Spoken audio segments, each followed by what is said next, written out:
Maury Larivière, Patrick Lequaimant et Marc Van Peteghem, bonjour. On est ici à Nice, dans votre Eco Design School, qui a 2 ans à peu près. Voilà, vous êtes architecte, designer et formateur, vous êtes designer, vous étiez chez Renault au préalable, le père de la Twingo. Marc Van Peteghem, tu es architecte et le papa de plein de bateaux de course et de yachts de croisière. Je voudrais savoir comment est née cette idée d'une Eco Design School. Maury. Bonjour, d'abord. L'idée est née d'une réflexion longue sur la mutation de ce métier de designer. Moi, quand j'ai fait mes études, j'apprenais à être designer pour les industries de 20% de la planète, des pays riches. Et en formant des étudiants, au fur et à mesure, en y croisant Marc, en y croisant Patrick, nous nous sommes posé des questions sur comment est-ce que le designer pouvait être plus responsable d'une création de produits ou de services, pas seulement pour les pays développés, mais pour l'ensemble du monde, avec un respect de la planète. Et c'est ça qui a guidé le projet au départ. Moi, le départ, c'est le fait que dans ma carrière, j'ai été responsable, j'ai fait le calcul, de 60 millions de véhicules. Et quand on les met bout à bout, ça fait, je crois, 1500 fois le tour de la Terre. Et quand je me suis arrêté dans l'automobile, je me suis dit que peut-être je pouvais faire quelque chose pour la planète, ayant passé autant de temps à faire des objets qui, ma foi, n'ont pas nécessairement contribué à améliorer la situation environnementale. Et j'ai un des projets qui m'a vraiment beaucoup aidé, c'est d'un côté le projet Twingo il y a très longtemps, et un autre projet d'une voiture low cost, Logan, où on a utilisé énormément, je pense, notre intelligence pour essayer d'arriver à des objectifs de légèreté, de facilité. Et j'ai pensé que ça pouvait être utilisé comme démarche dans le contexte de l'éco-design. Donc ça a été le point de départ, et le fait aussi que j'avais 2 potes, Maury Larivière et puis Marc Van Peteghem. Le projet de l'école, il est né de plusieurs choses. D'abord d'un engagement au Bangladesh notamment, et la création d'une association, Whatever, qui s'engage donc auprès des usagers de l'eau au Bangladesh pour essayer d'inventer, les aider à faire des bateaux plus sûrs, si possible d'utiliser et de développer des matériaux écologiques, le fibre de jute, le bambou, on a travaillé sur tout ça. Du fait que j'ai 5 enfants maintenant et que le monde, c'est triste, c'est vraiment triste de voir comment les choses évoluent, et que si on veut les faire changer, je pense qu'il faut s'adresser en priorité aux jeunes. Donc comme quand Maury m'a parlé de ce projet d'école, je me suis dit, bon ben, on y va. Hein, l'association, elle fonctionne qu'avec des jeunes qui s'engagent, des jeunes qui arrivent d'horizons différents, une complémentarité de vision, et voilà. Et le design est au centre de la conception, de l'innovation, au service des autres, avec l'homme comme bénéficiaire central dans les pays les plus défavorisés, et pourquoi pas chez nous aussi également, puisque beaucoup de solutions qui seront probablement mises en place dans ces pays-là peuvent être aussi intéressantes pour nous. On est dans un monde beaucoup trop sophistiqué. Alors, qu'est-ce que le design, qu'est-ce que l'architecture peuvent apporter comme réponse aux enjeux climatiques? Et par voie de conséquence, j'imagine, qu'est-ce qu'on apprend ici dans cette Eco Design School? Mais quelle est la réponse du design aux enjeux climatiques? Qu'est-ce qu'il veut répondre? Patrick. Ce qui est intéressant dans ce métier de designer, c'est que, contrairement à l'image qu'on lui connaît aujourd'hui, ou qui est la plus répandue, dirons-nous, c'est que les designers ne sont pas simplement des dessinateurs d'objets.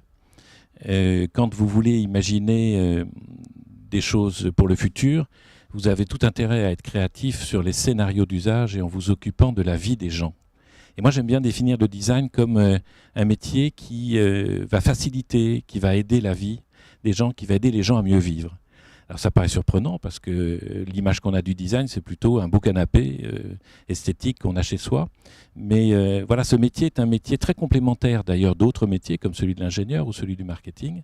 Et son but, c'est de regarder le futur et surtout de regarder comment les gens vont mieux vivre. Et il suffit que vous raccrochiez ça au contexte de cette planète. Parce que tout simplement, qu'un designer, quand il s'intéresse au scénario, il s'intéresse à l'économie de ces scénarios, il s'intéresse à la société, aux usages, il s'intéresse aux gens, et il s'intéresse à l'environnement, l'impact du produit qu'il va concevoir, et il s'intéresse aussi aux cultures du monde. Et je viens de vous citer les 4 piliers du développement durable qui sont majoritairement le cœur de l'innovation et le cœur des préoccupations des designers. Donc c'est très facile de rajouter ça. D'ailleurs, c'est presque un pléonasme de dire Sustainable Design pour le nom de l'école, puisque le design devrait être automatiquement sustainable. Patrick Lequément, sur la question de la contribution du design aux enjeux climatiques. Le designer est quelqu'un qui travaille toujours mieux avec d'autres disciplines. Et nous insistons tous les 3 sur l'importance du travail en équipe. Et donc ce n'est pas uniquement le design, mais c'est le design qui va être le facilitateur avec d'autres. On travaille d'ailleurs sur tous les projets au sein de l'école où nous mélangeons des disciplines différentes, bien faire travailler ceux dont l'hémisphère droit du cerveau est dominante avec des hémisphères gauche.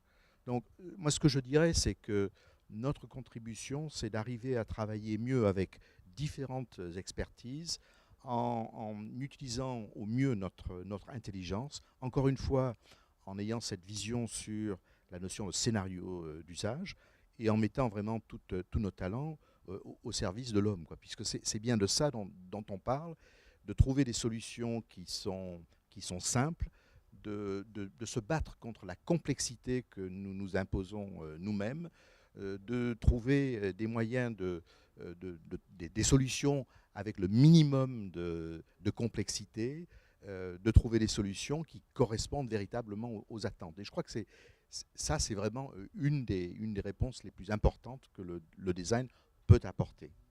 Alors, est-ce que cette philosophie-là, pour autant, suppose moins d'émissions de CO2 si on essaie de faire notre lien avec le climat, est-ce qu'il y a une recherche de sobriété? C'est ça qu'il faut entendre dans votre marque? Je crois, comme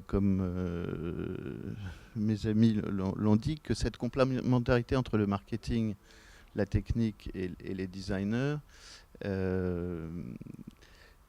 va permettre de réinventer quelque chose qui doit être humain et agréable. Aujourd'hui, on a une vision du développement durable qui est un petit peu axée sur les efforts, sur le coût. C'est une vision assez négative. Je pense que les choses vont changer à partir du moment où la croissance verte sera réellement en marche. Et dans cette croissance verte, le designer avec le marketing et avec le technicien seront à même de réinventer des modes de vie, des utilisations qui seront non seulement bénéfiques pour le climat, mais également festives et en fait agréables à vivre. Il n'y a pas de raison qu'on n'y arrive pas. C'est ça la bascule qui est fondamentale aujourd'hui. C'est d'arriver à ce que cette croissance verte soit quelque chose qui offre du travail, qui soit réellement porteuse. Ce qui est très intéressant dans vos réponses, c'est que je m'attendais à ce que vous me parliez, mais on en a déjà un petit peu parlé avec Marc. Vous pourriez me parler de carène, qui passe mieux dans un fluide, donc qui dépense moins d'énergie. Vous pourriez me parler de matériaux, de mise en œuvre des matériaux, d'éco-conception, mais vous ne me parlez pas de ça. Vous me parlez finalement de mode de vie. J'ai bien entendu ce que vous me dites finalement. Finalement, ce que vous essayez d'enseigner aux futurs designers ici, c'est de réinventer un monde où on consomme différemment, des objets différents. J'essaie de comprendre. Maureen. Vous avez tout à fait cerné notre propos. moi, je voudrais vous parler des étudiants parce que, bien évidemment, une école n'existe pas s'il n'y a pas d'étudiants. Et quand on a écrit Sustainable Design School, c'est presque pas un nom d'école, c'est un nom d'engagement. L'école s'engage et nos étudiants nous ont rejoints là-dessus, sur cet engagement. Il y a une belle offre d'écoles en France, dans le monde, et quand on les a questionnés sur ce choix-là, on voit au titre de l'école qu'elle est engagée et nous voulons nous engager à vos côtés. Ce qui est très intéressant avec eux, c'est que nous, tous les jours, tous les trois, on en apprend énormément de nos étudiants. Parce que je peux vous dire, par exemple, sur le sujet de la mobilité, ils ont de moins en moins envie de se payer un permis de conduire. Ils ont de moins en moins envie de s'acheter une voiture. Ils sont plutôt dans le partage, dans le collaboratif, de la mobilité, de l'échange des services. Donc aujourd'hui, on a une mentalité chez les jeunes qui est complètement en train de changer, notamment sur cette question du collaboratif et sur une façon différente de vivre et de partager les choses. Donc pour nous, c'est un terreau fantastique. Vous avez raison, on n'a pas parlé des matériaux écologiques à impact moindre, mais ça fait partie, comme je le disais tout à l'heure, implicitement de nos formations. Mais vraiment, ce qui est intéressant, c'est cette nouvelle vision qu'on voit arriver dans cette génération et comment on peut les aider finalement à implémenter des méthodologies, des outils, des cultures pour développer ce genre d'approche. Des exemples à nous donner de mise en œuvre de cette philosophie que vous leur transmettez? Sur quoi travaillent-ils ici? Est-ce qu'il y a des solutions un peu concrètes sur lesquelles ils travaillent que vous pourriez évoquer?